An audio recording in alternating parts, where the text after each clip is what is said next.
ಗೃಹಜ್ಯೋತಿ ಹಣ ಜನರಿಂದ ವಸೂಲಿ ಮಾಡಲ್ಲ ಅನ್ನುವಂತಹ ಹೇಳಿಕೆಯನ್ನ ಕೆಜೆ ಜಾರ್ಜ್ ಇಂಧನ ಸಚಿವರು ಹೇಳಿದ್ದಾರೆ. ನಿನ್ನೆಯಷ್ಟೇ ಏನಂತಂದ್ರೆ ಗೃಹಜ್ಯೋತಿ ಹಣವನ್ನ ಜನರಿಗೆ ಅಂದ್ರೆ ಕೆಪಿಎಸ್ಸಿ ಅವರಿಗೆ ಜನ ಅಂದ್ರೆ ದುಡ್ಡು ಬರ್ತಾ ಇಲ್ಲ, ಸರ್ಕಾರದಿಂದ ದುಡ್ಡು ಬರ್ತಾ ಇಲ್ಲ, ಅದರಿಂದ ಜನರಿಂದಲೇ ನಾವು ವಸೂಲಿ ಮಾಡ್ತೀವಿ ಅಂತ ಅನ್ನುವಂತಹ ಒಂದು ಅರ್ಜಿ ಸಲ್ಲಿಕೆಯಾಗಿತ್ತು. ಆದರೆ ಆ ಅರ್ಜಿ ಸಲ್ಲಿಕೆಯ ಬಗ್ಗೆ ಈಗ ಏನಂತಂದ್ರೆ ಕೆಜೆ ಜಾರ್ಜ್ ಅವರು ಪ್ರತಿಕ್ರಿಯೆಯನ್ನು ನೀಡಿದ್ದಾರೆ. ಜನರಿಂದ ಹಣ ಸಂಗ್ರಹಕ್ಕೆ ಚೆಸ್ಕಾಂನಿಂದಾಗಿ ಪ್ರಸ್ತಾವನೆ ಸಲ್ಲಿಕೆ ನಿಜ, ಆದರೆ ಯಾಕೆ ಕೊಟ್ಟಿದ್ದಾರೋ ಗೊತ್ತಿಲ್ಲ, ನೋಟಿಸ್ ಕೊಡ್ತೀವಿ ಅಂತ ಸಚಿವ ಕೆಜೆ ಜಾರ್ಜ್ ಅವರು ಹೇಳಿದ್ದಾರೆ.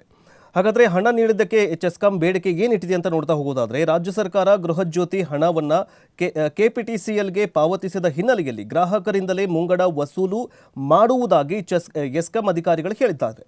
ಇನ್ನು ರಾಜ್ಯ ಸರ್ಕಾರ ಉಚಿತ ವಿದ್ಯುತ್ ಯೋಜನೆಗಾಗಿ 4,000 ಕೋಟಿ ರೂಪಾಯಿ ಸಾಲವನ್ನು ಮಾಡಿದೆ ಅಂತ ಕುಮಾರಸ್ವಾಮಿ ಅವರು ಒಂದು ಹೇಳಿಕೆಯನ್ನು ಕೊಡ್ತಾರೆ. ಜೊತೆಗೆ ಇದರ ಬಗ್ಗೆ ಕೆಜೆ ಜಾರ್ಜ್ ಅವರು ಏನು ಹೇಳಿದ್ರು ಅಂತ ನೋಡ್ತಾ ಹೋಗೋದಾದರೆ, ನಾವು ಗೃಹಜ್ಯೋತಿ ಸಬ್ಸಿಡಿ ಹಣವನ್ನು ಮುಂಗಡವಾಗಿಯೇ ಎಸ್ಕಾಂಗಳಿಗೆ ಪಾವತಿಸ್ತಾ ಇದ್ದೇವೆ.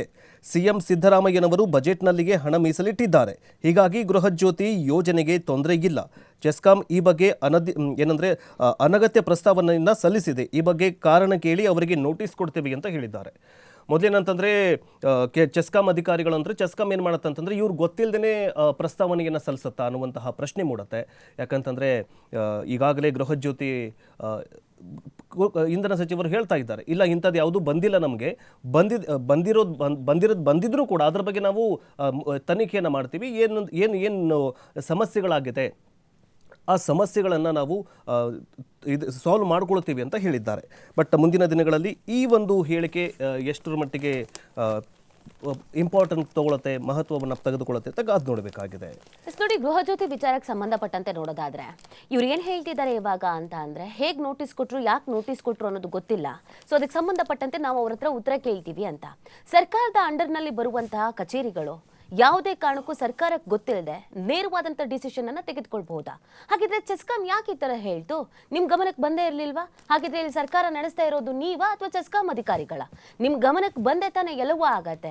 ಅಥವಾ ನಿಮ್ಮ ಗಮನಕ್ಕೆ ಬಾರದೇನೆ ಅವರು ಜನರಿಂದ ಹಣವನ್ನು ವಸೂಲಿ ಮಾಡ್ತೀವಿ ಅಂತ ಕೇಳ್ತಾರೆ ಅಂತ ಹೇಳಿದ್ರೆ ನಿಮಗೆ ಕಿಂಚಿತ್ತು ಬೆಲೆ ಕೊಡಲ್ವಾ? ಹಾಗಾದ್ರೆ ಸಚಿವರು ಅಂತ ಇದೆ, ಸರ್ಕಾರ ಅಂತ ಇದೆ, ಇದು ಯಾವ ಜೊತೆನೂ ಗಮನಕ್ಕೆ ತರದೇನೆ ಮಾತಾಡ್ದೇನೆ ನೋಟಿಸ್ ಕೊಡ್ತಾರೆ ಅಥವಾ ಮಾತುಕತೆ ಮಾಡ್ತಾರೆ ಅಂತಂದ್ರೆ ಹೆಂಗ್ ಸಾಧ್ಯ ಅಲ್ವಾ? ಒಂದು, ನಿಮ್ಮ ಆಡಳಿತದ ಬಗ್ಗೆ ಚೆಸ್ಕಾಂ ಅಧಿಕಾರಿಗಳಿಗೆ ಗೌರವ ಇಲ್ಲ.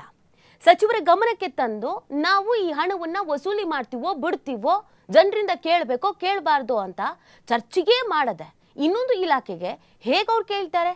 ಇದು ನಿಮ್ಮ ಆಡಳಿತದ ಲೋಪದೋಷ ಅಲ್ಲದೆ ಇನ್ನೇನು? ಮೊದಲಿಗೆ ಏನ್ ಬೇಕೋ ಅದನ್ನೆಲ್ಲ ಮಾಡೋದು, ಆಮೇಲೆ ಇದಕ್ಕೂ ನಮಗೂ ಸಂಬಂಧ ಇಲ್ಲ ಅಂತ ಟ್ಯಾಪೆ ಹಾಕೋ ಕೆಲಸ ಮಾಡೋದು. ಯಾವಾಗ ಆಕ್ರೋಶ ಹೆಚ್ಚಾಯ್ತೋ ಈಗ ಇಲ್ಲ ನೋಟಿಸ್ ಕೊಡ್ತೀವಿ ಅಂತ ಹೇಳಿದ್ದಾರೆ. ಇನ್ಯಾವ ಕಾಲಕ್ಕೆ ನೋಟಿಸ್ ಕೊಡ್ತಾರೋ ಅದಕ್ಕೆ ಚೆಸ್ಕಾಂ ಅವ್ರಿಗೆ ಏನು ಉತ್ತರ ಕೊಡ್ತಾರೋ ಗೊತ್ತಿಲ್ಲ. ಒಟ್ಟಲ್ಲಿ ಇದನ್ನ ನೋಡಿದಾಗ ಅನ್ಸೋದು ಕೆಲವು ಇಲಾಖೆಗಳು ಸರ್ಕಾರದ ಗಮನಕ್ಕೆ ಬಾರದೆ ಕೆಲಸ ಮಾಡ್ತಾ ಇದ್ದಾವ ಅನ್ನೋದೊಂದು ಅನುಮಾನ ಕೂತ್ಕೊಳ್ಳುತ್ತೆ. ಈ ಒಂದು ಹೇಳಿಕೆ ಏನಂತಂದ್ರೆ ಇಲ್ಲಿ ಬಲಿಕ ಬಕ್ರ ಅಧಿಕಾರಿಗಳಾಗ್ತಾ ಇದ್ದಾರೆ. ಎಲ್ಲವೂ ಕೂಡ ಪ್ಲಾನ್ ಆಗಿರಬಹುದು, ಯಾಕಂದ್ರೆ ಬೆಂಕಿ ಇಲ್ಲದೆ ಹೊಗೆ ಆಡಲ್ಲ ಅಂತ ಹೇಳ್ತೀವಿ.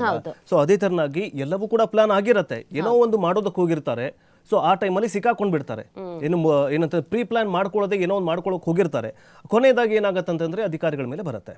ಸೊ ಗೊತ್ತಿಲ್ಲ, ಈ ಥರ ಮಾಡೋದ್ರಿಂದ ಜನರೇನು ನಿಮ್ಮ ಮೇಲೆ ಇಟ್ಟಿದಾರಲ್ಲ ವಿಶ್ವಾಸ, ಆ ವಿಶ್ವಾಸ ಎಲ್ಲೋ ಒಂದು ಕಡೆ ಕಮ್ಮಿ ಆಗುತ್ತೆ. ಈಗಾಗಲೇ ಗೃಹಲಕ್ಷ್ಮಿ ಯೋಜನೆ ಆಗಿರಬಹುದು, ಜೊತೆ ಗೃಹಜ್ಯೋತಿ ಆಗಿರಬಹುದು, ಈಗ ಸ್ವಲ್ಪ ಬಿಜೆಪಿಗರಿಗೆ ಅಥವಾ ವಿರೋಧಿಗಳಿಗೆ ಒಂದು ಅಸ್ತ್ರ ಸಿಕ್ಕಂತಾಗಿದೆ. ಏನಂತಂದ್ರೆ ದುಡ್ಡು ಬರ್ತಾ ಇಲ್ಲ, ನಮಗೆ ರೇಷನ್ ಬರ್ತಾ ಇಲ್ಲ, ಹಂಗೆ ಅಂತ ನಡೀತಾ ಇದೆಯಲ್ಲ. ಸೊ ಇಂತಹ ಡ್ಯಾಮೇಜಿಂಗ್ ಸ್ಟೇಟ್ಮೆಂಟ್ಗಳು ಅಥವಾ ಇಂತಹ ಡ್ಯಾಮೇಜಿಂಗ್ ಏನು ಪ್ರಸ್ತಾವನೆಗಳಿದಾವಲ್ಲ, ಇವು ಎಲ್ಲೋ ಒಂದು ಕಡೆ ಸರ್ಕಾರಕ್ಕೆ ಮೈನಸ್ ಮತ್ತು ಡ್ಯಾಮೇಜ್ ಆಗುವ ಸಾಧ್ಯತೆಗಳು ಇವೆ ಅಂತ ಹೇಳ್ಬೋದು. ಟೋಟಲಿ ಬ್ಯಾಲೆನ್ಸ್ ಮಾಡಿದ್ದಾರೆ ಜಾರ್ಜ್ ಅವರು ಅಷ್ಟೇ, ಅದನ್ನು ಹೊರತುಪಟ್ಟು ಇನ್ನೇನು ಇಲ್ಲ.